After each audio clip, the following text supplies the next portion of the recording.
Aku menikah dengan dokter setelah dianggap tak bisa hidup tanpa mantan suami. Halo Bunda, semoga Bunda semuanya dalam keadaan sehat dan bahagia ya. Sebelum masuk ke ceritanya, jangan lupa like, komen dan subscribe channel ini ya. Selamat menonton. Dari luar, hidupku tampak sempurna. Aku memiliki segalanya yang diimpikan oleh banyak wanita. Rumah megah dengan interior elegan, mobil mewah yang selalu terparkir rapi di garasi, pakaian dan tas bermerek yang tersusun di lemari, serta kehidupan sosial yang terlihat mengesankan. Aku sering menghadiri acara-acara prestisius bersama suamiku, Mas Farhan, seorang pengusaha sukses yang dihormati banyak orang. Saat orang-orang melihat kami, mereka selalu memuji. Pasangan yang serasi, kata mereka. Beruntung sekali hidupmu, Dinda.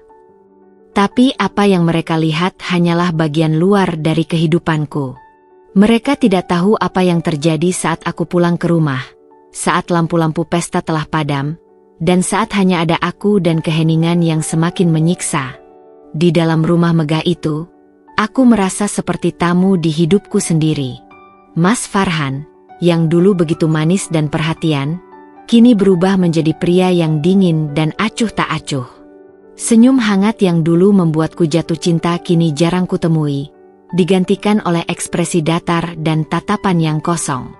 Aku seperti berbicara dengan dinding setiap kali mencoba mengajaknya berbicara. Aku sering duduk sendirian di ruang tamu yang luas, menatap pantulan diriku di cermin besar. Aku terlihat sempurna, rambut tertata rapi, wajah tanpa celah berkat perawatan mahal, gaun yang selalu sesuai dengan tren terbaru. Tapi semakin lama aku menatap diriku sendiri, semakin aku merasa asing. Di mana Dinda yang dulu? Gadis yang ceria, yang penuh impian, yang tidak takut untuk tertawa lepas? Malam-malam yang seharusnya dihabiskan bersama suami berubah menjadi kesendirian yang menyakitkan. Mas Farhan selalu sibuk. Jika dia di rumah, dia lebih sering berada di ruang kerjanya, tenggelam dalam layar laptop atau sibuk dengan teleponnya. Aku mencoba memahami, mencoba berpikir bahwa ini semua hanya fase dalam pernikahan. Tapi semakin lama, semakin aku merasa hanya menjadi bagian dari dekorasi rumah ini. Aku pernah mencoba bertanya dengan hati-hati, "Mas, kenapa kita tidak seperti dulu?" Dia hanya mendesah, seolah pertanyaanku adalah gangguan dalam hidupnya. "Aku sibuk, Dinda. Jangan buat drama." Aku menelan rasa sakit itu dalam diam. Aku tidak ingin menjadi istri yang menyebalkan, yang menuntut perhatian suaminya. Tapi di dalam hatiku, ada sesuatu yang perlahan-lahan retak. Aku mulai bertanya-tanya, apakah aku tidak cukup baik? Apakah aku telah kehilangan daya tarikku? Apakah aku telah menjadi istri yang membosankan? Hari-hari berlalu dengan rutinitas yang sama. Bangun pagi, menyiapkan sarapan yang seringkali tidak disentuh Mas Farhan, lalu menghabiskan hari dengan kegiatan yang tampaknya glamor tetapi terasa hampa. Aku pergi ke salon, bertemu dengan teman-teman sosialitaku untuk makan siang di restoran mahal, berbelanja barang-barang yang sejujurnya tidak benar-benar aku butuhkan.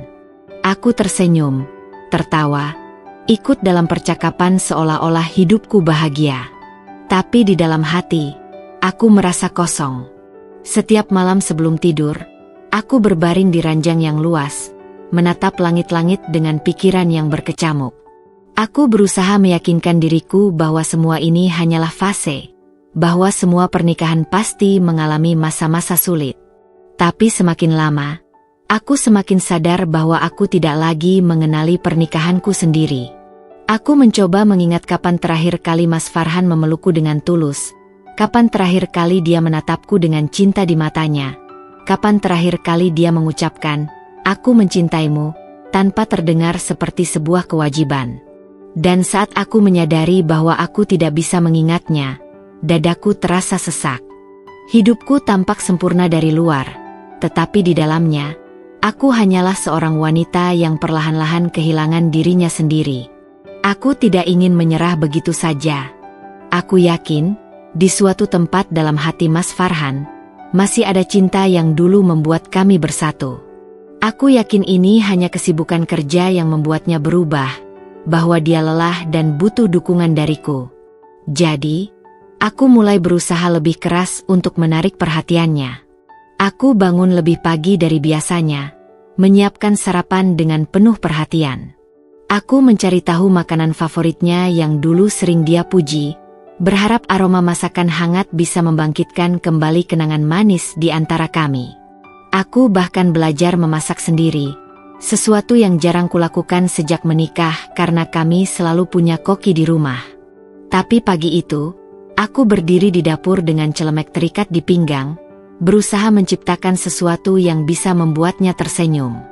Ketika dia turun dari kamar, aku menyambutnya dengan penuh semangat. "Mas, aku masak nasi goreng favoritmu. Coba deh," ucapku dengan senyum yang kupaksakan agar tetap cerah. Dia hanya melirik sebentar ke meja makan, lalu kembali menatap layar ponselnya. "Aku nggak lapar," katanya singkat, sebelum melangkah pergi. Aku menatap punggungnya yang menjauh, merasa seperti seseorang yang baru saja dilemparkan ke dalam kegelapan. Aku berusaha menelan rasa sakit yang tiba-tiba menghantam dadaku. Mungkin ini belum berhasil. Mungkin aku harus mencoba cara lain. Aku mulai lebih memperhatikan penampilanku.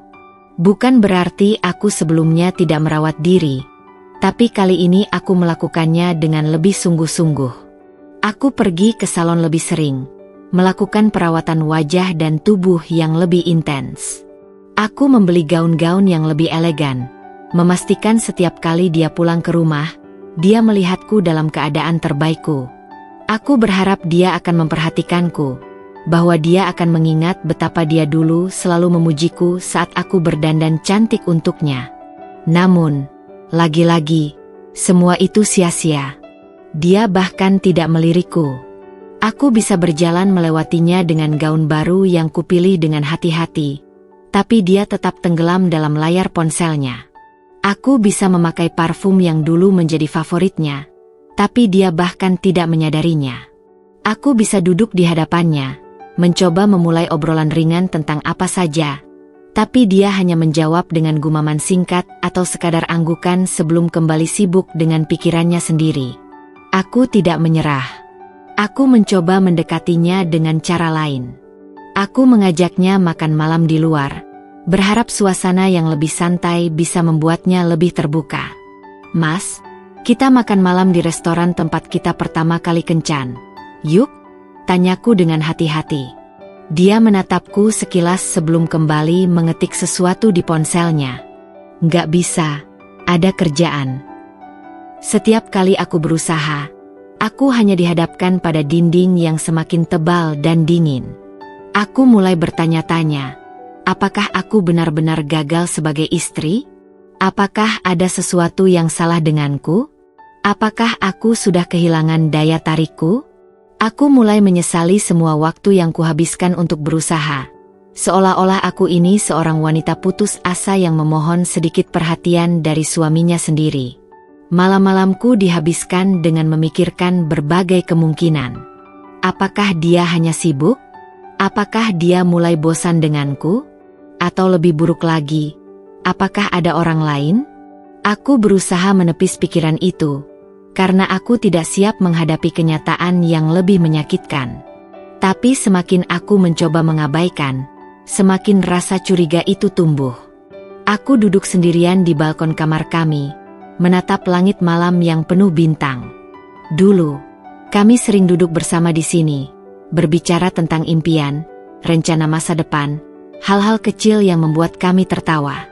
Tapi sekarang, aku hanya ditemani oleh kesunyian. Aku memeluk diriku sendiri, mencoba menahan air mata yang mendesak keluar. Berapa lama lagi aku bisa bertahan dalam pernikahan ini? Berapa lama lagi aku bisa terus berpura-pura bahwa semuanya baik-baik saja? Aku tidak tahu. Tapi satu hal yang pasti, aku tidak bisa terus hidup dalam usaha yang sia-sia ini selamanya. Hari itu, aku merasa sangat lelah. bukan hanya fisikku, tapi juga jiwaku. Aku merasa seperti berjalan di dalam lorong gelap tanpa ujung, tanpa tahu harus kemana mencari cahaya. Mas Farhan sudah benar-benar berubah. Setiap usaha yang kulakukan untuk menyelamatkan hubungan ini terasa sia-sia. Aku merasa seperti berbicara dengan tembok yang dingin dan tak bernyawa. Karena merasa butuh udara segar, aku memutuskan untuk pergi ke sebuah kafe kecil yang baru dibuka di dekat rumah. Aku hanya ingin duduk sendirian, menikmati secangkir kopi tanpa harus berpikir tentang rumah yang terasa semakin asing. Kafe itu cukup sepi sore itu. Hanya ada beberapa orang yang duduk dengan laptop mereka, sibuk dengan pekerjaan masing-masing. Aku memilih tempat di pojok, berharap bisa menikmati ketenangan tanpa gangguan. Saat aku sedang menikmati kopi dan memandangi hujan gerimis di luar, seseorang tiba-tiba berdiri di hadapanku. Seorang pria dengan wajah ramah dan senyum yang tulus. Dia tinggi, dengan rambut yang sedikit berantakan tapi tetap terlihat rapi. Dari jas putih yang dikenakannya, aku bisa langsung menebak dia seorang dokter. "Maaf, sepertinya aku pernah melihatmu sebelumnya," katanya dengan suara yang hangat.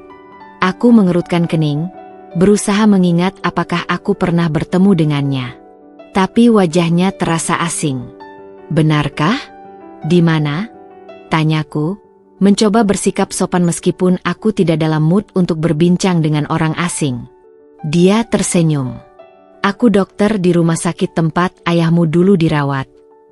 Aku terkejut. Ingatanku langsung kembali ke masa-masa saat ayahku dirawat di rumah sakit beberapa tahun lalu. Aku ingat ada seorang dokter muda yang sering datang ke ruangan ayah, memberikan penjelasan dengan sabar tentang kondisinya. Saat itu, aku tidak terlalu memperhatikannya karena pikiranku penuh dengan kekhawatiran terhadap kesehatan ayah. "Oh, ya, aku ingat sekarang," ujarku pelan. "Jadi, kamu masih bekerja di rumah sakit itu?" Dia mengangguk. "Iya, masih. Aku Vicky, dokter spesialis penyakit dalam. Senang bisa bertemu lagi denganmu. Kamu Dinda kan?" Aku terdiam sejenak. Sudah lama sekali rasanya sejak ada seseorang yang menyebut namaku dengan cara seperti itu. Hangat, tanpa ada nada dingin atau acuh tak acuh seperti yang biasa kudengar dari Mas Farhan. Ada sesuatu dalam cara Vicky berbicara yang membuatku merasa nyaman. Obrolan kami mengalir begitu saja, seolah-olah kami adalah dua teman lama yang akhirnya bertemu kembali setelah bertahun-tahun berpisah. Dia bercerita tentang pekerjaannya di rumah sakit, tentang pasien-pasiennya, tentang bagaimana dia selalu ingin menjadi dokter sejak kecil. Aku mendengarkannya dengan penuh perhatian, menikmati bagaimana dia berbicara dengan penuh antusiasme dan ketulusan. Untuk pertama kalinya dalam waktu yang lama, aku merasa didengar. Vicky tidak hanya berbicara tentang dirinya sendiri, tapi juga bertanya tentang hidupku. Dia bertanya apakah aku baik-baik saja, bagaimana kabar ibuku, bagaimana kehidupanku setelah ayah meninggal. Aku hampir lupa bagaimana rasanya memiliki seseorang yang benar-benar peduli dan ingin tahu tentang diriku, bukan sekadar basa-basi. Ketika aku menceritakan sedikit tentang pekerjaanku dan kehidupanku yang sekarang, dia mendengarkan dengan penuh perhatian. Aku tidak ingin terlalu banyak berbicara tentang masalah rumah tanggaku, jadi aku hanya mengatakan bahwa aku sedang mengalami masa sulit. Tapi meskipun aku tidak menceritakan semuanya, Vicky sepertinya bisa melihat kesedihan yang berusaha ku sembunyikan. "Kau tahu, Dinda," katanya sambil menyesap kopinya. "Kadang kita terlalu keras pada diri sendiri, berpikir bahwa kita harus selalu kuat dan terus bertahan, bahkan ketika kita sudah terluka begitu dalam. Tapi tidak apa-apa untuk mengakui bahwa kita butuh bantuan. Tidak apa-apa untuk mencari kebahagiaan kita sendiri." Aku terdiam. Kata-katanya begitu sederhana, tapi menyentuh sesuatu di dalam diriku. Aku sudah terlalu lama berusaha menjadi istri yang sempurna, berusaha mempertahankan sesuatu yang mungkin sudah tidak bisa diselamatkan. Tapi apakah aku benar-benar masih bahagia? Hari itu, Aku pulang dengan perasaan yang campur aduk. Aku merasa sedikit lebih ringan setelah berbicara dengan Vicky, tapi di saat yang sama, ada perasaan bersalah yang mulai tumbuh di hatiku. Aku masih menikah. Seharusnya aku tidak merasa seperti ini hanya karena berbincang dengan pria lain. Tapi mengapa kebersamaan dengan Vicky terasa jauh lebih nyaman dibandingkan dengan suamiku sendiri? Aku berusaha mengabaikan perasaan itu. Aku berkata pada diriku sendiri bahwa pertemuan ini hanyalah kebetulan, bahwa aku hanya senang bertemu dengan seseorang yang bisa membuatku merasa dihargai lagi. Tapi jauh di dalam hatiku, aku tahu bahwa ini adalah awal dari sesuatu yang lebih besar. Sesuatu yang mungkin akan mengubah hidupku selamanya. Sejak pertemuanku dengan Vicky di kafe, pikiranku semakin dipenuhi pertanyaan-pertanyaan yang tak mampu kuabaikan.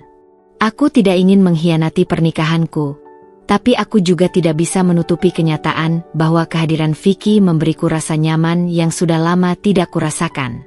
Aku mencoba mengalihkan pikiranku dengan kembali fokus pada rumah tanggaku, berharap masih ada sesuatu yang bisa diselamatkan dari pernikahan ini.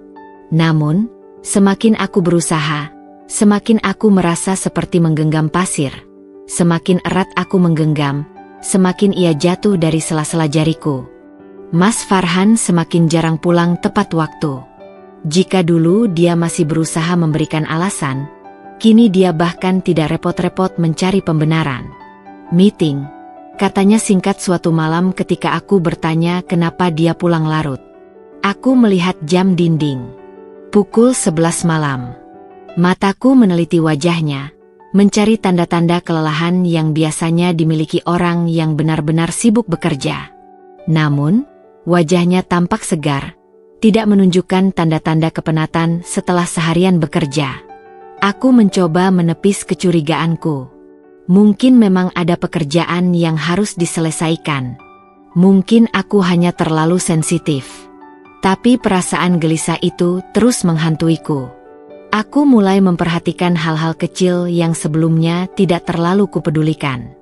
Bau parfum asing yang samar di bajunya, cara dia selalu membawa ponselnya kemanapun bahkan ke kamar mandi, dan betapa cepatnya dia menyembunyikan layar ponselnya setiap kali aku mendekat. Suatu malam, aku mendengar suara tawa pelan dari kamar mandi. Aku terbangun karena suara itu dan mendapati bahwa tempat tidur di sebelahku kosong. Dengan hati-hati, aku berjalan ke arah kamar mandi dan mendekatkan telingaku ke pintu. Suara Mas Farhan terdengar jelas, lebih lembut dan hangat daripada cara dia berbicara padaku selama bertahun-tahun terakhir. "Kamu bikin aku kangen terus." Suaranya terdengar seperti bisikan penuh godaan. Aku merasa seperti seseorang baru saja menarik napasku dengan paksa. Tanganku bergetar saat aku menempelkan dahi ke pintu, mencoba menahan air mata yang mulai menggenang di mataku. Aku ingin mendobrak pintu itu, ingin berteriak dan menanyakan siapa yang sedang dia ajak bicara. Tapi aku tidak bisa.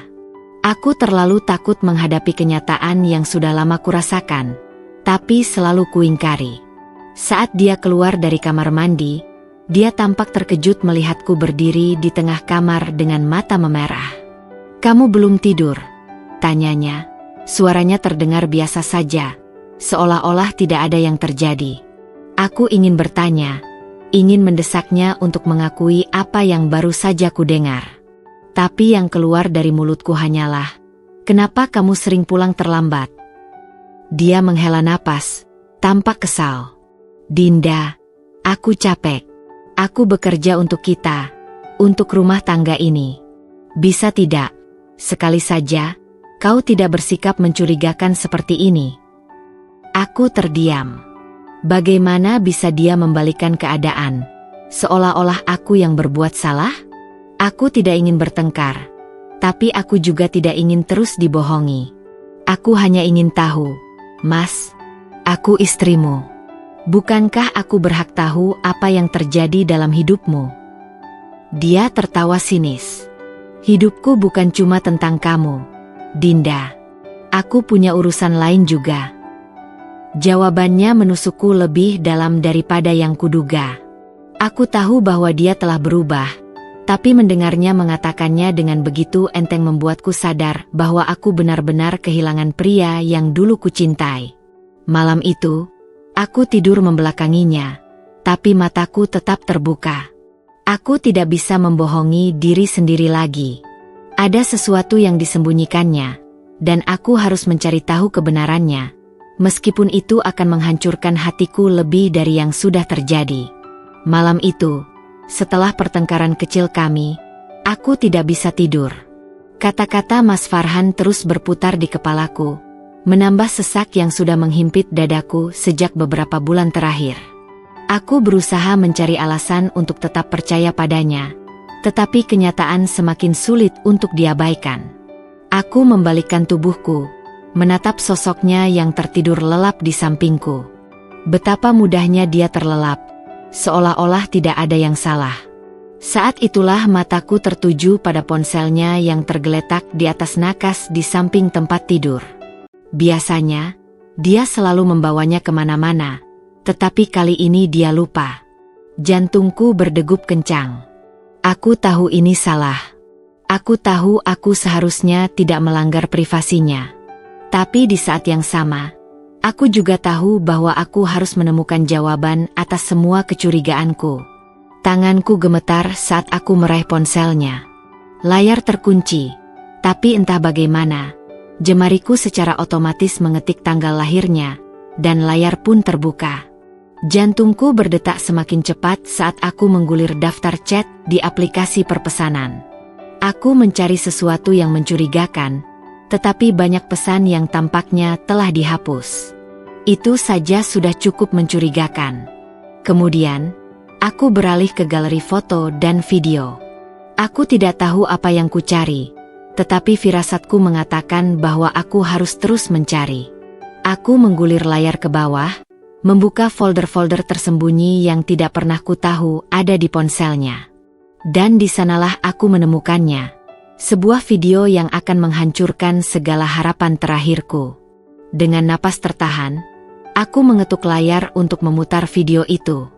Gambar bergerak memenuhi layar ponsel, dan seketika itu juga, seluruh dunia di sekelilingku runtuh.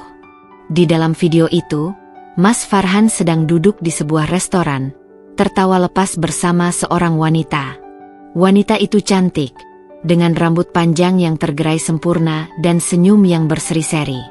Cara mereka saling berpandangan, cara Mas Farhan menggenggam tangannya di atas meja, semuanya terasa begitu akrab, begitu intim.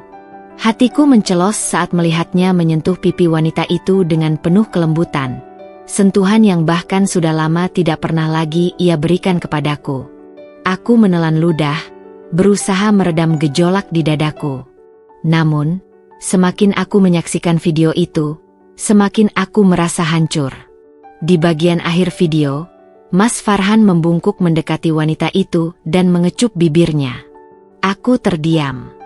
Waktu seakan berhenti. Tanganku melemah, hampir menjatuhkan ponsel dari genggamanku. Air mata mulai menggenang di pelupuk mataku, tetapi aku terlalu terkejut untuk menangis. Ini nyata. Ini bukan sekadar dugaan atau kecurigaan. Bukti ada di depan mataku. Mas Farhan benar-benar berselingkuh. Aku menoleh ke arahnya yang masih tertidur pulas di sampingku. Wajahnya tenang, tidak menunjukkan sedikitpun tanda bersalah. Aku merasa marah, kecewa, dan terhina pada saat yang bersamaan. Bagaimana dia bisa melakukan ini kepadaku? Apa aku tidak cukup baik? Apa aku hanya sekadar istri yang tidak lagi berharga baginya? Aku menutup ponsel dengan tangan gemetar. Aku bisa saja langsung membangunkannya saat itu juga, melemparkan ponsel ke arahnya, dan menuntut penjelasan. Tapi aku menahan diri.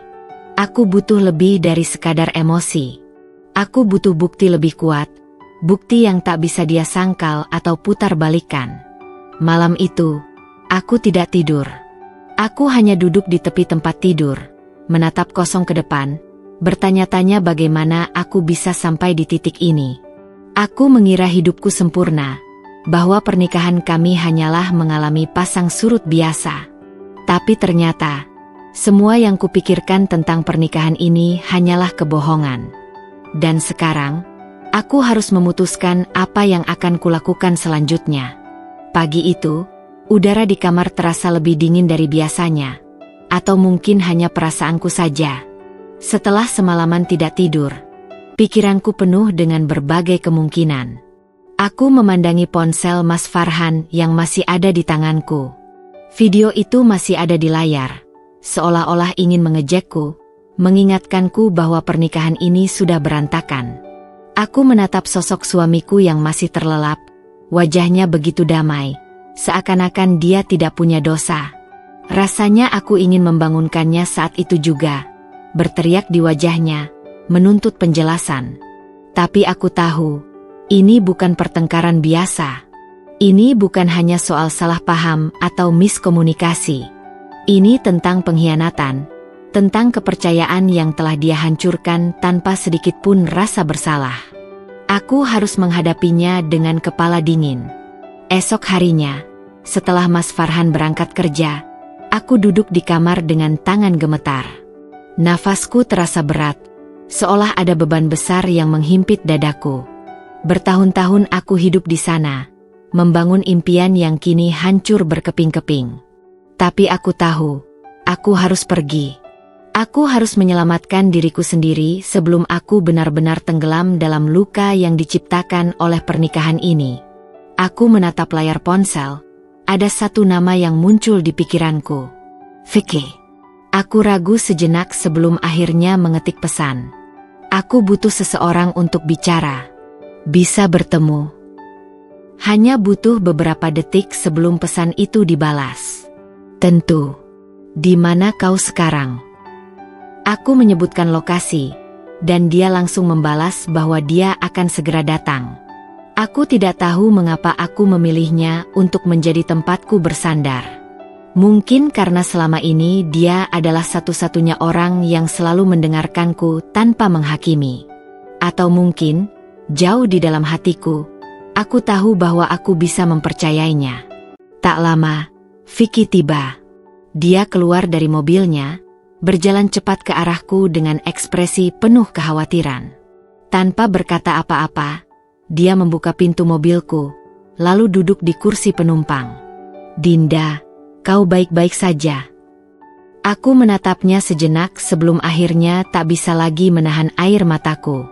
Segala emosi yang kutahan sejak tadi akhirnya pecah. Aku menangis terseduh-seduh di hadapannya, membiarkan semua luka yang selama ini kusembunyikan keluar tanpa filter. Vicky tidak mengatakan apa-apa. Dia hanya menunggu, membiarkanku meluapkan semua perasaan yang selama ini tertahan. Setelah beberapa menit, saat tangisku mulai mereda, dia mengulurkan tisu. Dinda, aku tidak akan bertanya jika kau belum siap untuk bicara. Tapi aku di sini. Kau tidak sendirian. Kata-kata itu sederhana, tetapi entah kenapa begitu menenangkan. Aku mengusap wajahku, mencoba mengatur napas sebelum akhirnya berkata dengan suara serak. Aku meninggalkan rumah, Vicky. Aku tidak bisa lagi bertahan dalam pernikahan itu. Dia mengangguk, ekspresinya penuh pemahaman. Aku mengerti. Dan kau tahu apa? Aku bangga padamu. Aku terkejut. Bangga? Ya, katanya tegas. Karena kau memilih dirimu sendiri. Kau memilih untuk keluar dari hubungan yang tidak sehat daripada bertahan hanya karena takut sendirian. Itu adalah keputusan yang sangat berani, Dinda. Aku terdiam, mencerna kata-katanya. Selama ini, aku selalu merasa bahwa meninggalkan pernikahan adalah tanda kegagalan. Tapi Vicky melihatnya sebagai keberanian. Sesuatu dalam hatiku terasa lebih ringan mendengar itu. Kau mau kemana sekarang? Tanyanya. Aku menggeleng. Aku masih ingin di rumah untuk mengumpulkan lebih banyak bukti, kemudian aku akan mengungkapkan semuanya di depan Mas Farhan. Aku juga belum siap untuk kembali ke rumah ibuku. Aku hanya butuh waktu untuk menyelesaikan ini semua. Vicky menatapku beberapa saat sebelum akhirnya berkata, kalau begitu, Kabari aku jika kamu butuh sesuatu. Aku tidak akan membiarkanmu sendirian dalam keadaan seperti ini. Aku ragu sejenak, tetapi akhirnya mengangguk. Untuk saat ini, Vicky adalah satu-satunya orang yang bisa memberiku bantuan. Kami menghabiskan waktu di sebuah kafe kecil yang tenang. Vicky tidak mendesakku untuk berbicara lebih banyak, tetapi dia ada di sana, mendengarkan setiap kali aku ingin mengungkapkan sesuatu. Aku menceritakan bagaimana aku menemukan video itu, bagaimana konfrontasi dengan Farhan terjadi, dan bagaimana aku akhirnya mengambil keputusan untuk pergi. Vicky tidak pernah sekalipun menghakimi.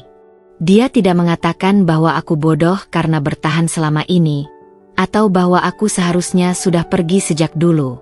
Dia hanya ada di sana, menjadi pendengar yang baik, seseorang yang memberiku ruang untuk merasa tanpa rasa malu atau takut. Saat malam mulai larut, aku merasa lebih tenang. Aku menyadari bahwa aku masih memiliki perjalanan panjang di depan, tetapi setidaknya, untuk saat ini, aku tahu bahwa aku tidak harus menghadapinya sendirian. Ketika hendak pulang, dia berkata dengan suara lembut, "Dinda, tidak apa-apa untuk merasa hancur. Tapi jangan lupa bahwa kau juga bisa membangun dirimu kembali. Dan aku akan ada di sini, kapanpun kau butuh seseorang untuk bersandar." Aku menatapnya. Hatiku terasa hangat untuk pertama kalinya setelah sekian lama. "Terima kasih, Vicky." Dia tersenyum. "Kapanpun, Dinda. Kapanpun." Aku menatapnya lalu kami berpisah. Aku pulang ke rumah dengan tekad untuk mengumpulkan lebih banyak bukti. Ketika bukti yang kupunya sudah cukup, aku akan meninggalkan Mas Farhan. Aku sampai di rumah lebih awal 30 menit sebelum akhirnya Mas Farhan pulang. Mas Farhan pulang dengan wajah lelah. Aku sengaja tak mengatakan apapun agar semuanya tampak biasa saja. Ketika Mas Farhan sudah membersihkan badannya dan sudah terlelap, aku diam-diam mengecek teleponnya untuk mencari lebih banyak bukti. Aku menatap layar ponsel dengan tangan gemetar. Bukti yang kucari akhirnya ada di hadapanku. Chat mesra, foto-foto berdua, bahkan rekaman suara panggilan yang menunjukkan betapa akrabnya mereka. Aku membaca satu persatu pesan itu dengan mata yang mulai panas. "Sayang, aku merindukanmu." Begitu tulis wanita itu, diikuti dengan balasan dari Mas Farhan yang sama mesranya. Dadaku sesak. Aku ingin menyangkal semuanya. Ingin percaya bahwa ini hanya kesalahpahaman. Tapi bagaimana mungkin? Bukti ini terlalu jelas, terlalu nyata untuk diabaikan. Aku sudah mencurigainya selama berbulan-bulan, dan kini kecurigaanku terjawab dengan cara yang paling menyakitkan. Aku mengusap wajahku, mencoba berpikir jernih. Aku bisa saja langsung menghadapi Mas Farhan saat itu juga, menumpahkan semua kemarahanku, menuntut jawaban. Tapi aku tahu dia akan mengelak. Dia akan menyalahkanku, seperti yang selalu dia lakukan. Aku tidak ingin masuk ke dalam jebakan itu lagi. Kali ini, aku harus pintar. Aku mengambil napas dalam-dalam lalu mengirimkan bukti-bukti itu ke ponselku sendiri, memastikan semuanya tersimpan dengan aman. Aku tidak akan membiarkannya lolos begitu saja. Jika aku harus berpisah, aku ingin melakukannya dengan kepala tegak, bukan sebagai korban yang ditinggalkan tanpa perlawanan. Beberapa hari berikutnya, aku berpura-pura tidak tahu apa-apa. Aku tetap menjalankan rutinitas seperti biasa, tetapi dalam hati, aku mengamati setiap gerak-geriknya. Mas Farhan semakin sering pulang larut malam, semakin sering menghindari tatapanku, dan semakin sering beralasan bahwa dia sibuk dengan pekerjaan. Malam itu, aku menunggunya pulang. Aku sudah menyiapkan semuanya, pikiranku, hatiku, dan bukti-bukti yang akan kupaparkan. Ketika dia akhirnya masuk ke rumah dengan wajah lelah, aku menatapnya tanpa ekspresi.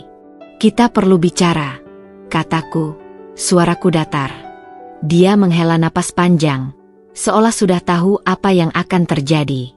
"Dinda, aku lelah. Bisa kita bicarakan besok saja?" Aku menggeleng. Tidak. Ini penting. Aku mengambil ponselku dan menunjukkan chat serta foto-foto yang kutemukan. Ekspresi wajahnya berubah. Sekejap, dia tampak terkejut. Tetapi dengan cepat dia menguasai dirinya sendiri. "Dari mana kau dapat ini?" tanyanya, bukan dengan nada bersalah, tetapi dengan nada menantang. "Apa itu penting?" Aku menatapnya tajam. "Kau sudah berbohong padaku selama ini, Farhan. Aku sudah berusaha memperbaiki hubungan kita, tapi kau justru menghancurkannya." Dia tertawa sinis. "Oh, jadi sekarang kau ingin menyalahkanku? Dinda, kau sendiri yang membuat pernikahan ini membosankan. Kau terlalu sibuk dengan perasaanmu sendiri sampai tidak pernah peduli pada kebutuhanku." Aku menatapnya tak percaya. "Jadi, ini salahku? Perselingkuhanmu ini salahku?" Dia mengangkat bahu. "Kalau kau cukup baik sebagai istri, aku tidak akan mencari orang lain." Kata-katanya seperti pisau yang menancap di dadaku. Hatiku berteriak ingin marah, ingin menghancurkan semuanya. Tapi aku tidak akan memberinya kepuasan untuk melihatku hancur. Aku mengambil napas panjang, mencoba mengendalikan diriku. "Kalau begitu, aku tidak akan menahannya lebih lama lagi," kataku dengan suara mantap. "Aku akan mengajukan cerai." Dia menatapku, seolah tidak percaya dengan apa yang baru saja kudengar. "Kau bercanda, kan?" Aku menggeleng. "Aku sudah cukup menderita, Farhan. Aku tidak akan bertahan dalam pernikahan yang penuh kebohongan ini." Dia tertawa, tetapi tawanya penuh sarkasme. "Kau pikir kau bisa hidup tanpaku? Kau tidak akan kemana-mana, Dinda. Kau butuh aku." Aku menatapnya tanpa gentar. "Tidak, Farhan. Justru kaulah yang akan kehilangan segalanya." Aku berbalik, meninggalkannya berdiri di ruang tamu dengan ekspresi terkejut. Untuk pertama kalinya, aku merasa bebas.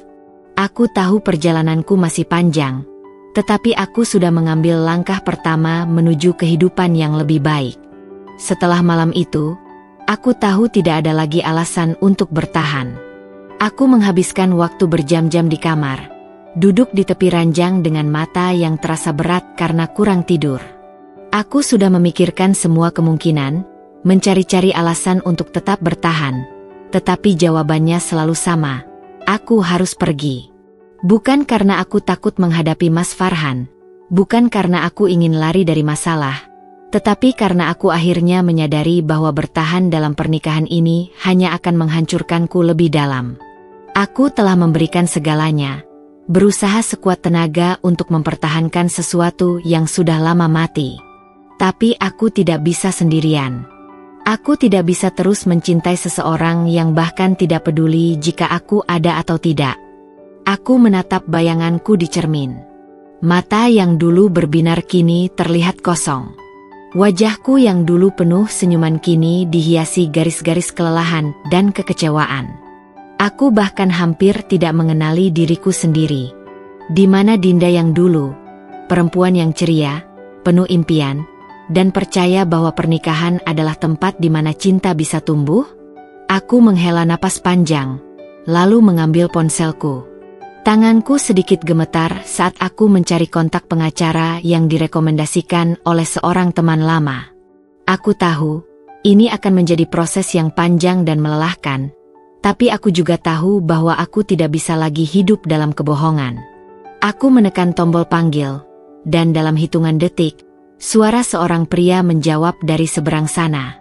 "Selamat siang, ada yang bisa saya bantu?" Aku menutup mata sejenak, mengumpulkan keberanian. Lalu, dengan suara mantap, aku berkata, "Saya ingin mengajukan gugatan cerai." Saat aku mengucapkan kata-kata itu, ada sesuatu yang terasa lepas dari dalam dadaku. Seolah-olah beban bertahun-tahun perlahan mulai terangkat. Aku berbicara dengan tenang, menjelaskan situasiku, dan mendengarkan prosedur yang harus aku jalani. Tidak mudah, tetapi aku siap. Aku tidak akan mundur. Ketika panggilan itu berakhir, aku duduk diam untuk beberapa saat. Aku membiarkan diriku merasakan setiap emosi yang bergejolak di dalam hati. Ada kesedihan, tentu saja. Aku pernah mencintai Mas Farhan dengan seluruh hatiku. Aku pernah membayangkan bahwa kami akan bersama selamanya. Tapi ada juga kelegaan. Akhirnya, aku membuat keputusan untuk diriku sendiri. Malam itu, aku duduk di ruang tamu dengan segelas teh di tangan, menunggu Mas Farhan pulang. Aku sudah siap. Tidak ada lagi air mata, tidak ada lagi keraguan. Ketika dia akhirnya masuk, dengan wajah yang masih dipenuhi keangkuhan, aku menatapnya lurus-lurus. Aku sudah mengajukan gugatan cerai, kataku tanpa basa-basi. Dia berhenti di ambang pintu, lalu tertawa kecil, seolah-olah aku baru saja mengatakan sesuatu yang konyol. Dinda, kau tidak akan bisa melakukannya. Kau terlalu takut kehilangan kenyamanan ini. Aku tersenyum tipis. Kenyamanan apa, Farhan? Rumah besar ini? Mobil mewah? Semua ini tidak berarti apa-apa jika aku tidak bahagia. Dia mendekat, menatapku tajam. Dan kau pikir kau bisa hidup tanpa aku? Aku menegakkan punggungku. Ya, aku bisa. Dan aku akan membuktikannya. Untuk pertama kalinya, aku melihat sesuatu dalam matanya yang tidak pernah kulihat sebelumnya. Kecemasan. Mungkin dia baru menyadari bahwa aku benar-benar serius. Tapi aku tidak peduli lagi. Aku telah mengambil keputusan. Dan aku tidak akan mundur. Aku tidak tahu apa yang akan terjadi setelah ini. Aku tidak tahu seberapa sulit jalan yang harus kutempuh. Tapi satu hal yang ku tahu dengan pasti, aku akhirnya memilih diriku sendiri. Proses perceraian itu tidak mudah. Mas Farhan tidak terima ketika aku benar-benar mengajukan gugatan. Dia mencoba menunda-nunda, membuat segalanya lebih rumit, bahkan berusaha menakut-nakutiku dengan ancaman finansial. Kau pikir bisa hidup tanpa uangku, Dinda? Kau tidak punya apa-apa tanpa aku, katanya dengan nada penuh kesombongan. Tapi aku tidak gentar. Aku sudah mempersiapkan mental untuk menghadapi semuanya. Aku tidak peduli berapa banyak harta yang harus kutinggalkan, yang aku inginkan hanyalah kebebasan. Dalam proses ini, aku melihat sisi Mas Farhan yang lebih gelap lagi. Dia berusaha mencoreng namaku, menyebarkan gosip bahwa akulah yang berselingkuh. Dia menghasut keluarganya agar membenciku, membuatku seolah-olah aku istri yang tidak tahu bersyukur. Tapi aku sudah tidak peduli lagi dengan citra yang coba dia rusak. Aku tahu kebenaran, dan itu sudah cukup. Namun, hidup memiliki cara unik untuk menyeimbangkan segalanya. Saat perceraianku dengan Mas Farhan hampir selesai, masalah lain datang menghampirinya. Bisnisnya mulai goyah. Awalnya hanya rumor kecil tentang transaksi keuangan yang mencurigakan, lalu berkembang menjadi investigasi besar-besaran. Berita itu menyebar dengan cepat, dan dalam hitungan minggu, reputasi bisnisnya yang dulu cemerlang mulai runtuh. Aku tidak akan pernah lupa hari ketika aku melihatnya di berita. Di layar televisi, wajahnya terpampang dengan ekspresi tegang saat dikerumuni wartawan.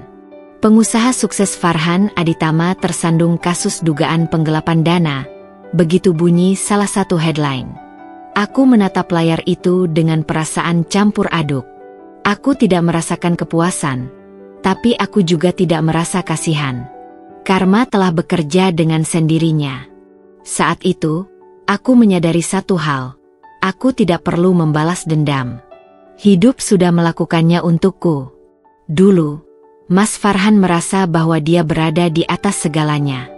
Dia berpikir bisa mempermainkan orang lain, mengkhianati kepercayaan, dan tetap lolos tanpa konsekuensi. Tapi sekarang, semua yang dia banggakan perlahan-lahan hancur. Aku tidak perlu menghubunginya. Aku tidak merasa perlu menegaskan kepadanya bahwa inilah akibat dari perbuatannya sendiri. Aku hanya melanjutkan hidupku, fokus pada kebebasanku sendiri. Beberapa bulan setelah perceraian kami resmi, aku mendapat kabar bahwa Mas Farhan benar-benar kehilangan segalanya. Rumah yang dulu kami tinggali telah dijual untuk membayar hutangnya. Mobil-mobil mewahnya disita. Perempuan yang dulu menjadi selingkuhannya pun meninggalkannya begitu masalah keuangannya mulai muncul. Aku mendengar dari seorang teman lama bahwa dia sekarang hidup dalam kesendirian. Tidak ada yang benar-benar peduli padanya lagi. Semua orang yang dulu mendekatinya karena kekayaannya kini menghilang satu persatu. Aku hanya bisa tersenyum kecil saat mendengar kabar itu. Bukan karena aku bahagia melihatnya jatuh, tapi karena aku bersyukur bahwa aku sudah tidak lagi menjadi bagian dari dunianya. Aku telah melangkah maju, meninggalkan semua luka dan penghinaan yang pernah dia berikan padaku. Aku kini adalah perempuan yang lebih kuat, lebih mandiri, dan tidak lagi takut menghadapi dunia sendirian. Karma bekerja dengan cara yang misterius, dan aku tidak perlu melakukan apapun untuk melihatnya terjadi. Aku hanya perlu melanjutkan hidupku dengan kepala tegak, karena akhirnya, aku telah menemukan kebebasan yang selama ini kucari. Setelah perceraian itu resmi, aku merasa seperti burung yang baru saja keluar dari sangkar. Awalnya, ada rasa asing yang menyelinap di hatiku. Aku tidak lagi tinggal di rumah mewah dengan perabotan mahal, tidak lagi memiliki supir yang siap mengantar kemanapun aku mau, dan tidak lagi ada rutinitas berpura-pura bahagia di depan orang lain. Tapi, untuk pertama kalinya setelah bertahun-tahun, aku merasa benar-benar bebas. Aku mulai menjalani hidup yang lebih sederhana. Aku pindah ke sebuah apartemen kecil yang cukup nyaman untukku sendiri. Tidak ada dekorasi berlebihan, hanya sebuah tempat yang bisa benar-benar menjadi ruanganku sendiri. Setiap pagi, aku bangun tanpa harus merasa cemas akan kehadiran seseorang yang mengabaikanku. Aku bisa memilih sendiri apa yang ingin kumakan, kemana aku ingin pergi, dan bagaimana aku ingin menjalani hariku tanpa ada tekanan dari siapapun. Tapi, di balik semua kebebasan itu, aku juga sadar bahwa aku harus mencari cara untuk membangun kembali hidupku. Selama bertahun-tahun, aku hidup dalam bayang-bayang Mas Farhan. Aku terbiasa menjadi istri seseorang, bukan individu yang mandiri. Kini, aku harus mencari tahu siapa aku sebenarnya, apa yang aku inginkan dalam hidup, dan bagaimana aku bisa berdiri di atas kakiku sendiri.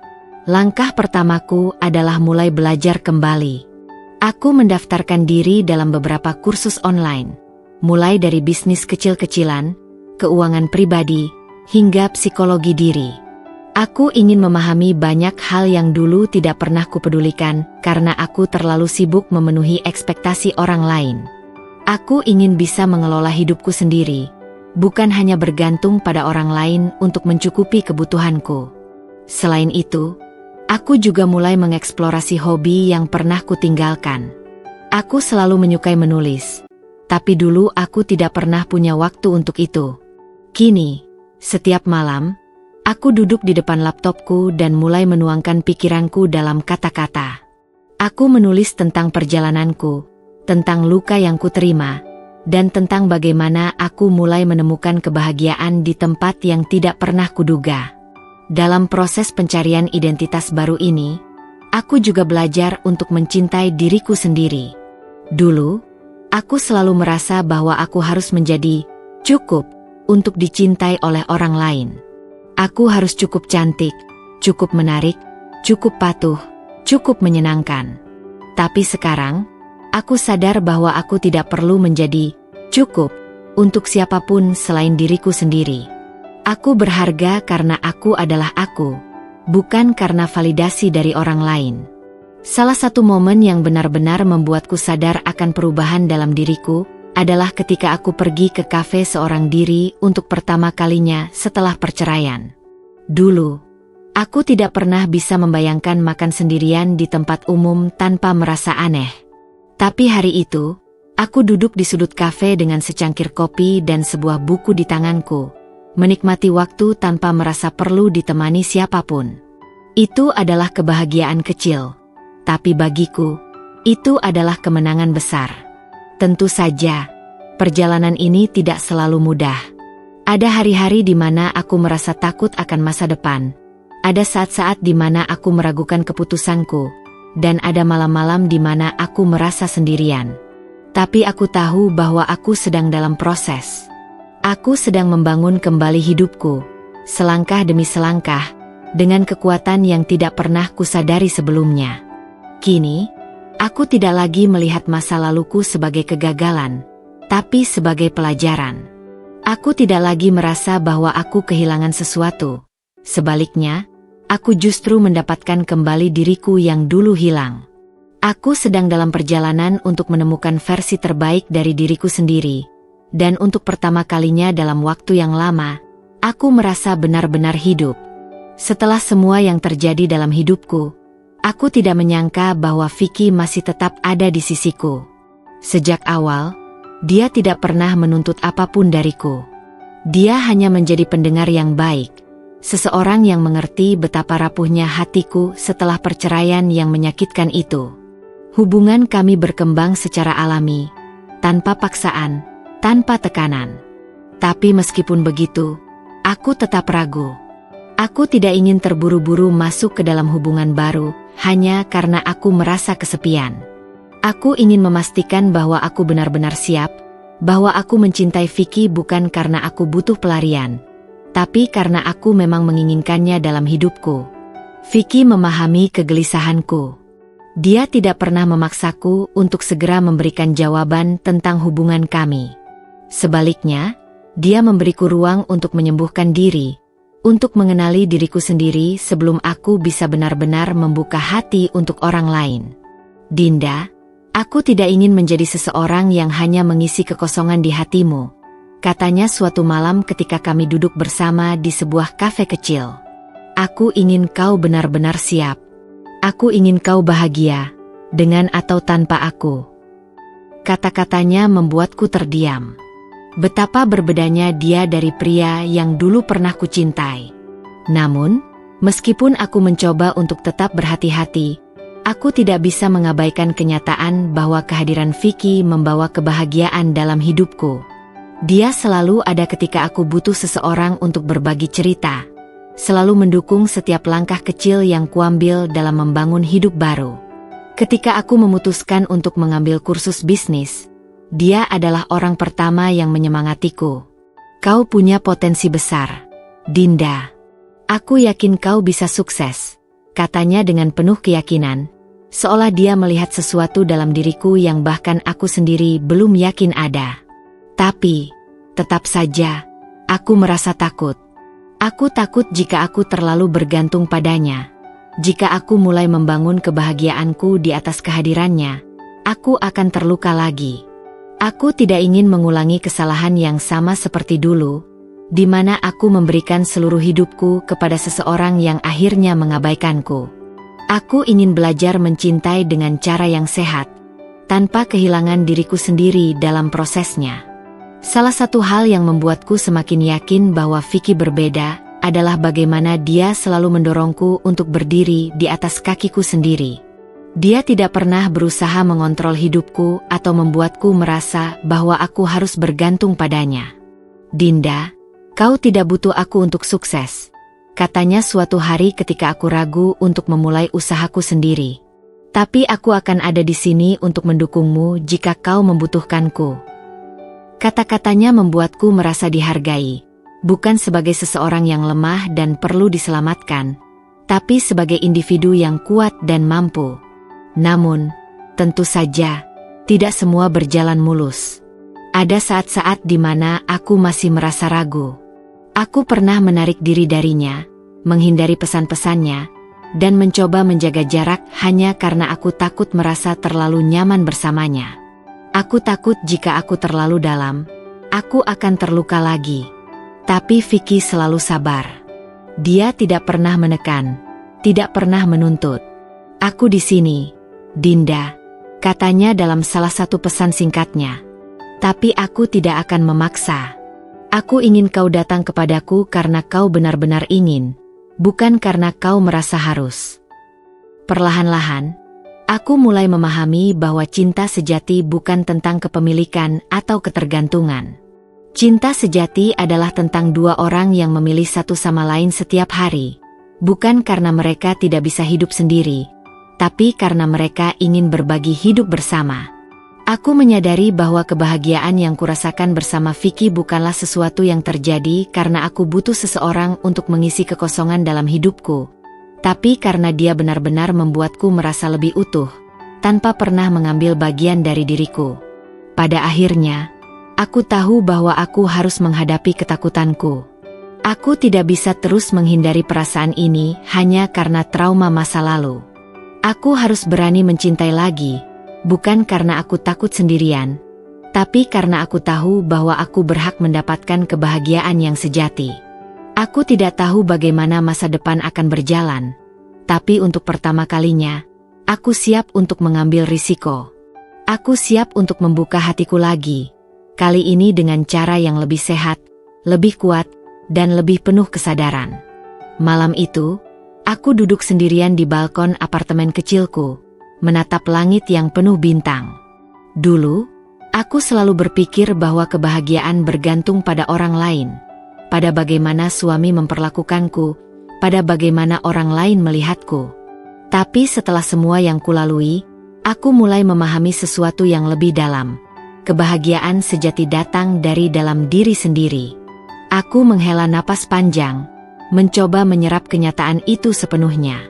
Aku tidak bisa lagi melihat pernikahanku dengan Mas Farhan sebagai kegagalan. Ya, aku pernah merasa hancur, pernah merasa kehilangan segalanya, tapi aku juga mendapatkan sesuatu yang jauh lebih berharga, kesadaran bahwa aku lebih kuat daripada yang pernah kukira. Aku mulai menerima bahwa tidak semua orang yang datang dalam hidup kita akan bertahan selamanya, dan itu tidak masalah. Beberapa orang hadir untuk memberi pelajaran, bukan untuk tinggal selamanya. Mas Farhan adalah bagian dari masa laluku, dan aku tidak perlu lagi membiarkan bayangannya menghantui masa depanku. Menerima kenyataan ini tidak datang dengan mudah. Ada malam-malam di mana aku masih terbangun dengan perasaan cemas, masih teringat pada rasa sakit yang pernah dia tinggalkan. Tapi aku belajar untuk tidak lari dari perasaan itu. Aku membiarkan diriku merasakannya, memeluk luka itu, lalu melepaskannya perlahan. Aku mulai memahami bahwa berdamai dengan diri sendiri bukan berarti menghapus masa lalu, tapi menerima bahwa masa lalu itu adalah bagian dari perjalanan hidupku. Aku juga mulai melihat diriku dengan cara yang berbeda. Dulu, aku merasa bahwa harga diriku bergantung pada bagaimana orang lain memperlakukanku. Aku selalu berusaha menyenangkan semua orang, takut akan penilaian mereka, takut jika aku tidak cukup baik. Tapi sekarang, aku belajar untuk mencintai diriku sendiri tanpa syarat. Aku tidak perlu menjadi sempurna untuk berharga. Aku tidak perlu menjadi seperti yang diinginkan orang lain untuk merasa cukup. Aku, dengan segala kekurangan dan kelebihanku, tetap layak untuk bahagia. Salah satu hal yang membantuku dalam proses ini adalah menulis. Aku mulai menulis jurnal, mencurahkan segala pikiranku ke dalam kata-kata, membiarkan semua emosi yang selama ini terpendam mengalir tanpa takut dihakimi. Di halaman-halaman buku itu, aku menemukan kejujuran yang bahkan sulit kuungkapkan pada orang lain. Aku menulis tentang ketakutanku, harapanku, dan impianku. Aku menulis tentang bagaimana aku ingin hidupku berjalan ke depan, bukan lagi terjebak dalam bayangan masa lalu. Vicky juga menjadi bagian penting dalam proses ini, tapi bukan karena dia datang untuk menyelamatkanku. Dia tidak pernah mencoba menggantikan peran siapapun dalam hidupku. Dia hanya ada di sana, mendukungku tanpa syarat, membiarkanku berjalan dengan kecepatan yang kutentukan sendiri. Dia mengajariku bahwa cinta sejati bukan tentang ketergantungan, tapi tentang kebebasan untuk menjadi diri sendiri tanpa takut dihakimi. Suatu hari, aku berdiri di depan cermin, menatap bayanganku sendiri. Aku melihat seorang wanita yang telah melalui banyak hal, yang pernah jatuh, tapi berhasil bangkit kembali. Aku melihat seorang Dinda yang tidak lagi takut untuk melangkah ke depan, yang tidak lagi menggantungkan kebahagiaannya pada orang lain. Aku melihat seorang wanita yang mulai mencintai dirinya sendiri dengan cara yang belum pernah dia lakukan sebelumnya. Saat itu, aku tahu bahwa aku telah menemukan sesuatu yang selama ini kucari. Aku tidak perlu lagi pembuktian dari siapapun. Aku tidak perlu lagi merasa takut atau ragu. Aku telah berdamai dengan diriku sendiri, dan itu adalah kemenangan terbesar yang pernah kucapai. Pagi itu, aku duduk di meja kecil di sudut kafe favoritku, menatap secangkir kopi yang masih mengepul. Udara pagi yang sejuk menyapu wajahku, memberikan ketenangan yang belum pernah kurasakan selama bertahun-tahun. Aku membuka buku catatanku, menuliskan rencana-rencana yang mulai terbentuk di pikiranku. Dulu, aku hidup dalam bayang-bayang orang lain, membiarkan hidupku dikendalikan oleh ekspektasi dan ketakutan. Tapi sekarang, untuk pertama kalinya dalam hidupku, aku benar-benar merasa bebas untuk menentukan jalan sendiri. Aku memutuskan untuk memulai usaha kecil-kecilan. Aku ingin membangun sesuatu yang benar-benar milikku, sesuatu yang bisa kubanggakan bukan karena harta atau status, tapi karena itu adalah hasil dari perjuanganku sendiri. Aku memilih untuk membuka bisnis kecil di bidang kuliner, mungkin kafe kecil atau layanan catering. Memasak selalu menjadi bagian dari diriku, sesuatu yang selama ini kulakukan bukan hanya untuk menyenangkan orang lain, tapi juga sebagai bentuk ekspresi diri. Tentu saja, memulai dari nol tidak mudah. Aku harus belajar banyak hal, manajemen bisnis, pemasaran, dan tentu saja menghadapi ketidakpastian. Tapi aku tidak takut.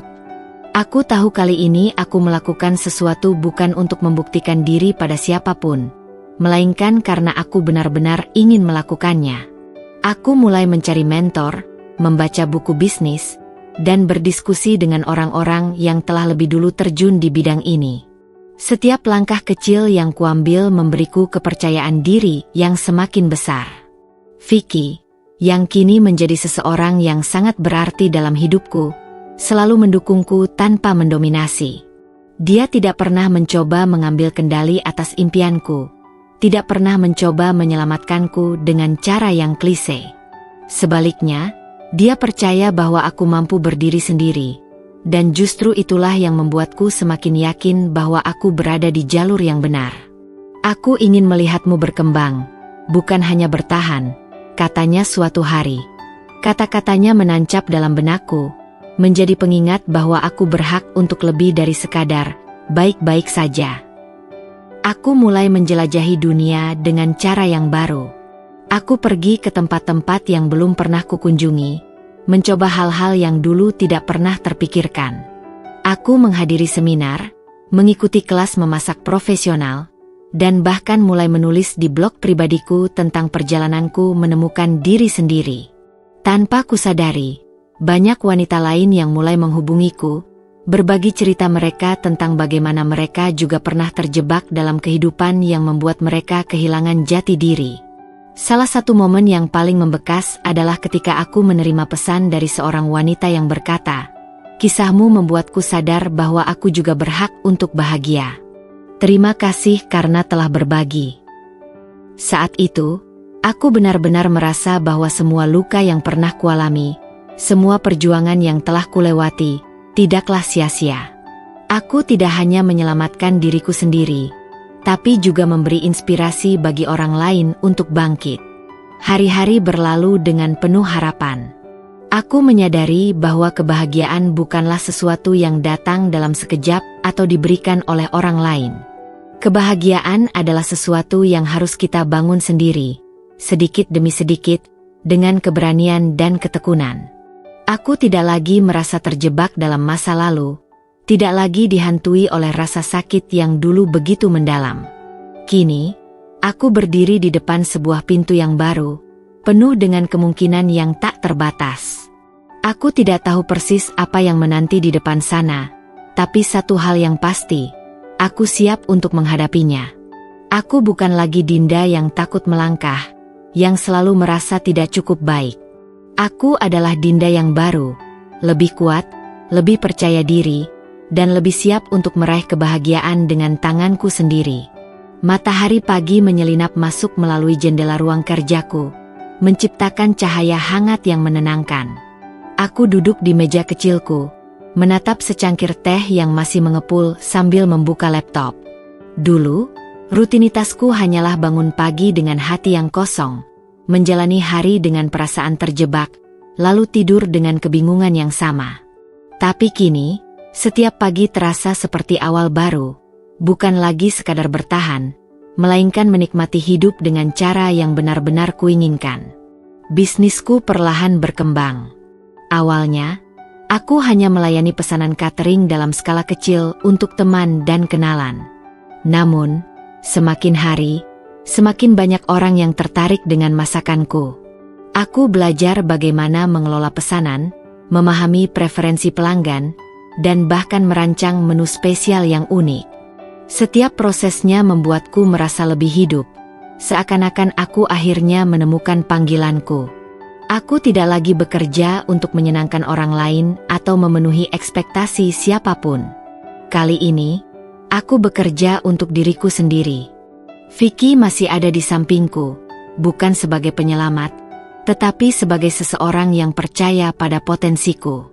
Kami tidak terburu-buru dalam hubungan kami, karena aku tahu bahwa kebahagiaanku tidak bergantung pada pria manapun, bahkan dia.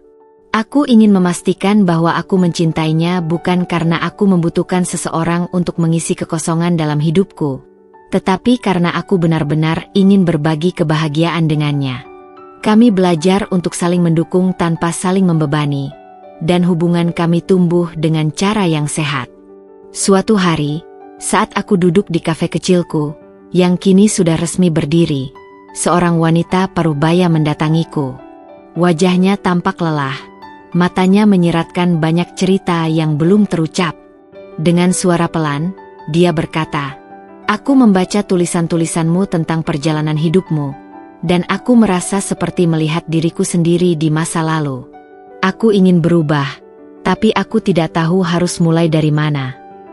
Aku tersenyum dan menggenggam tangannya. Aku mengenal rasa takut itu. Aku tahu bagaimana rasanya merasa terjebak, merasa kecil di hadapan dunia yang begitu besar. "Kamu sudah mulai," kataku. "Dengan menyadari bahwa kamu ingin berubah, itu adalah langkah pertamamu." Percakapan itu mengingatkanku pada diriku sendiri beberapa tahun lalu. Seseorang yang penuh ketakutan, yang merasa tidak punya kendali atas hidupnya sendiri. Tapi sekarang, aku tahu bahwa kita semua memiliki kekuatan untuk mengubah hidup kita, jika kita cukup berani untuk mengambil langkah pertama. Seiring waktu, aku semakin sering bertemu dengan wanita-wanita lain yang memiliki cerita serupa. Aku mulai berbagi pengalaman, membimbing mereka yang masih mencari jalan, dan tanpa kusadari, aku telah menciptakan komunitas kecil yang saling mendukung. Aku tidak hanya membangun bisnis, tetapi juga membangun ruang bagi mereka yang ingin menemukan kembali dirinya sendiri. Mungkin ini adalah tujuan sebenarnya dari semua rasa sakit yang pernah kualami, agar aku bisa berdiri di sini hari ini, menjadi seseorang yang bisa membantu orang lain melalui perjalanan mereka sendiri. Aku tidak lagi menyimpan dendam kepada Mas Farhan, karena aku menyadari bahwa tanpa pengkhianatannya, aku mungkin tidak akan pernah berani mengambil langkah untuk keluar dari bayang-bayangnya. Aku bersyukur atas semua luka yang pernah kualami, karena luka-luka itu telah membentukku menjadi seseorang yang lebih kuat dan lebih berani. Waktu berlalu, dan hubunganku dengan Vicky semakin kuat. Dia bukan hanya pria yang memberiku perhatian di saat aku merasa hancur, tapi juga seseorang yang mengerti bahwa aku butuh waktu untuk benar-benar menyembuhkan diri.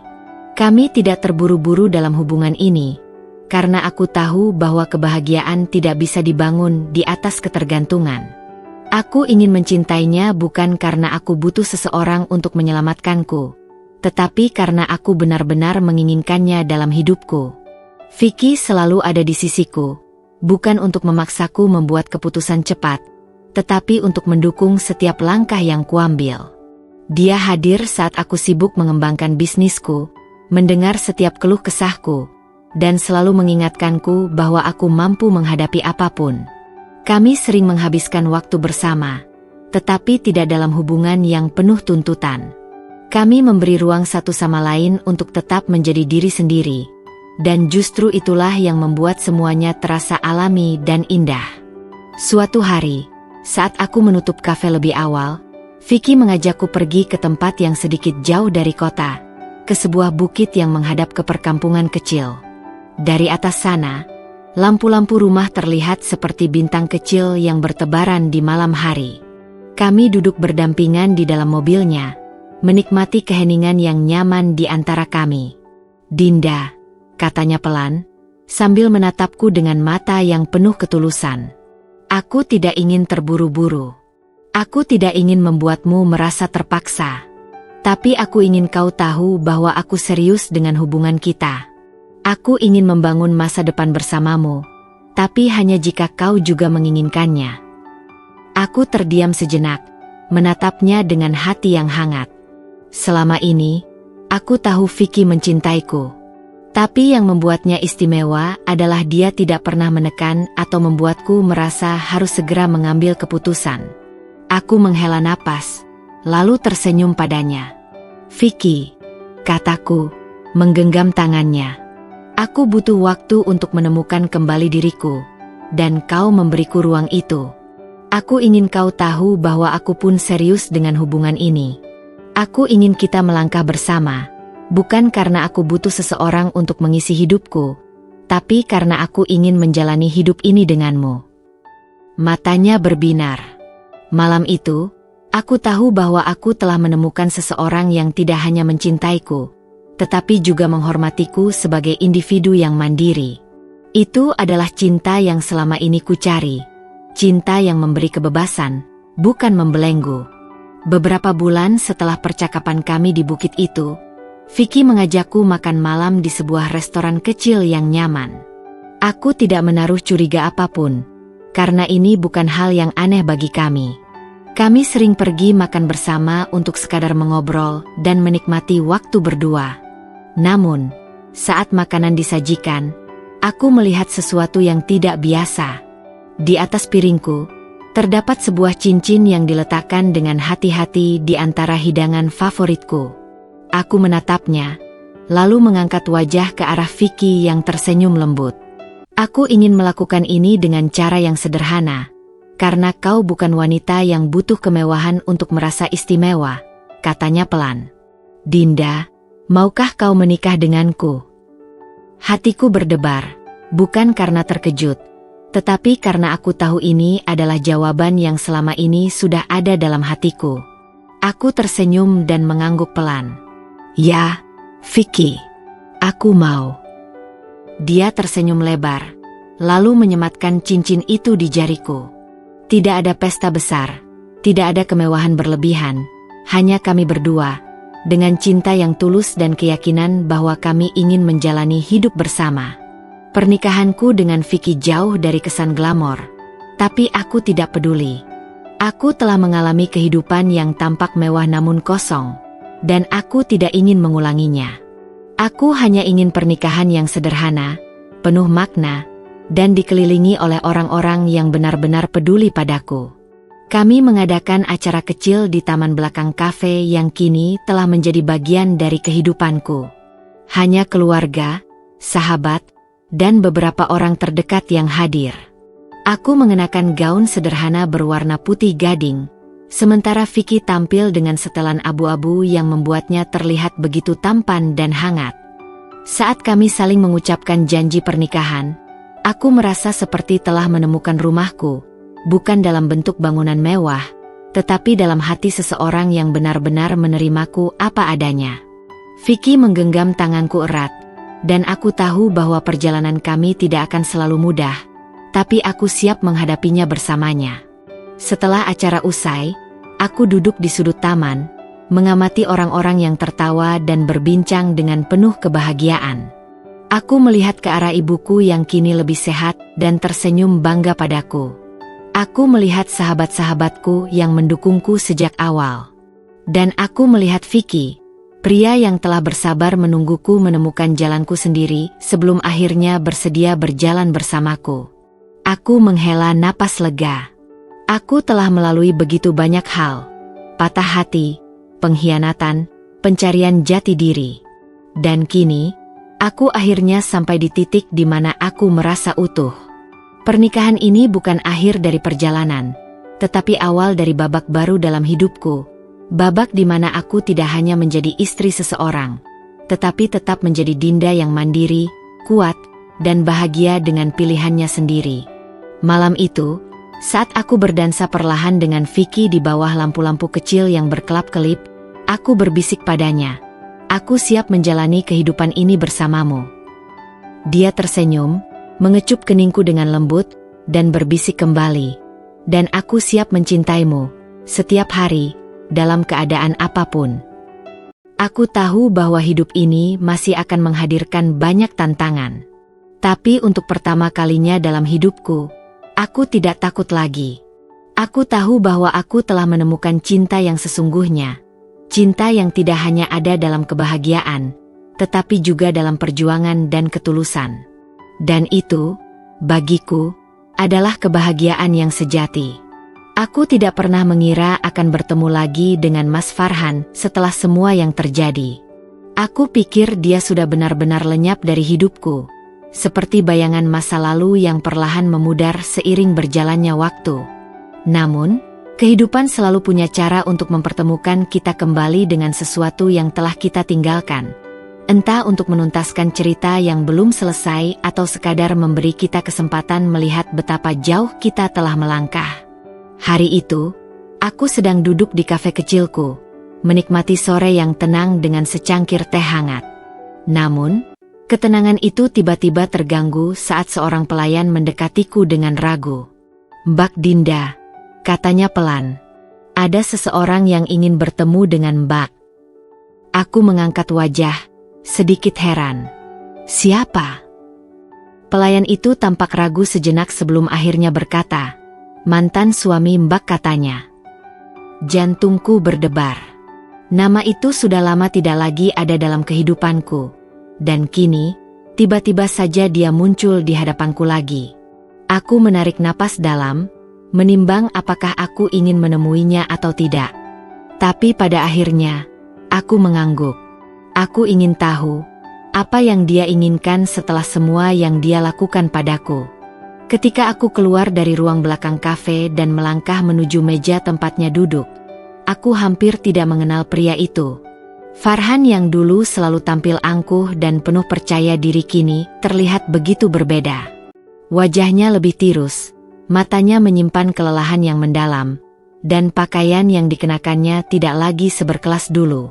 Aku duduk di depannya, tetap menjaga jarak emosional. Aku bukan lagi wanita yang dulu selalu tunduk padanya. Kini aku adalah Dinda yang telah menemukan kebebasan dan kekuatannya sendiri. Dia mengangkat wajah dan menatapku dengan mata yang penuh penyesalan. "Dinda." Suaranya terdengar serak dan berat.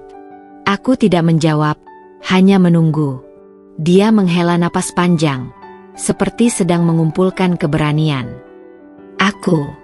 Aku tidak tahu harus mulai dari mana. Tapi aku ingin meminta maaf padamu. Untuk semuanya. Aku menatapnya tanpa ekspresi. Untuk semuanya? Bisa lebih spesifik. Dia menelan ludah, jelas merasa canggung. Untuk bagaimana aku memperlakukanmu dulu. Untuk mengabaikanmu. Untuk berselingkuh. Untuk menyakiti perasaanmu dan membuatmu merasa tidak cukup baik. Ada keheningan sejenak di antara kami. Aku tidak merasa terharu atau tergerak oleh kata-katanya. Aku hanya merasa kosong. Aku kehilangan segalanya. "Din," lanjutnya dengan suara pelan. "Bisnisku hancur. Perempuan yang kupilih setelahmu ternyata hanya bersamaku demi uang. Saat semuanya hilang, dia juga pergi. Aku sendirian sekarang. Aku baru sadar betapa bodohnya aku telah menyia-nyiakan seseorang yang benar-benar mencintaiku." Aku tetap diam, membiarkannya mengeluarkan semua perasaannya. Aku tidak ingin membalas dengan kata-kata pedas atau kemarahan. Aku sudah melewati fase itu. Aku tidak mengharapkan kau untuk kembali atau memaafkanku begitu saja, katanya lagi.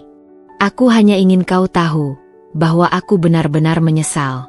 Aku sadar bahwa aku telah kehilangan sesuatu yang sangat berharga, dan aku tidak akan pernah bisa mendapatkannya kembali. Aku menghela napas pelan, lalu menatapnya dengan tenang. Farhan, aku dulu mencintaimu dengan sepenuh hati. Aku memberikan segalanya untuk membuat pernikahan kita berhasil, tapi kau tidak menghargainya. Sekarang, aku sudah menemukan kebahagiaanku sendiri. Aku tidak menyimpan dendam, tapi aku juga tidak bisa memberikan pengampunan yang kau harapkan. Yang bisa kuberikan hanyalah harapan bahwa kau belajar dari kesalahanmu dan menjadi orang yang lebih baik. Dia menundukkan kepala, seolah menelan kenyataan pahit itu. Kau benar. Aku memang tidak pantas mendapatkan pengampunan darimu. Aku tersenyum tipis. Bukan soal pantas atau tidak, Farhan. Hidup selalu memberi kita kesempatan untuk berubah. Tapi perubahan itu tidak bisa dilakukan dengan berharap masa lalu bisa diperbaiki. Kau harus melangkah ke depan, seperti yang kulakukan. Dia menatapku untuk terakhir kalinya. Matanya dipenuhi rasa kehilangan yang begitu dalam. Lalu, dengan anggukan kecil, dia berdiri. Terima kasih sudah mau mendengarkanku, Din. Aku tidak mengatakan apa-apa, hanya mengangguk. Aku melihatnya berjalan keluar dari kafe. Sosoknya perlahan menghilang di antara lalu lintas kota yang ramai. Aku tidak merasa puas karena dia menyesal. Aku tidak merasa bahagia karena akhirnya dia menerima karma atas perbuatannya. Yang aku rasakan hanyalah kelegaan. Ini adalah penutupan terakhir dari bab yang dulu pernah menyakitiku. Aku kembali ke dalam, di mana Vicky menungguku dengan senyum hangatnya. Dia tidak bertanya, tidak menuntut penjelasan. Dia hanya menggenggam tanganku, mengingatkanku bahwa aku telah berada di tempat yang seharusnya. Aku sudah tidak lagi menjadi wanita yang mencari validasi dari orang lain. Aku telah menemukan diriku sendiri, dan itu adalah kemenangan terbesar dalam hidupku.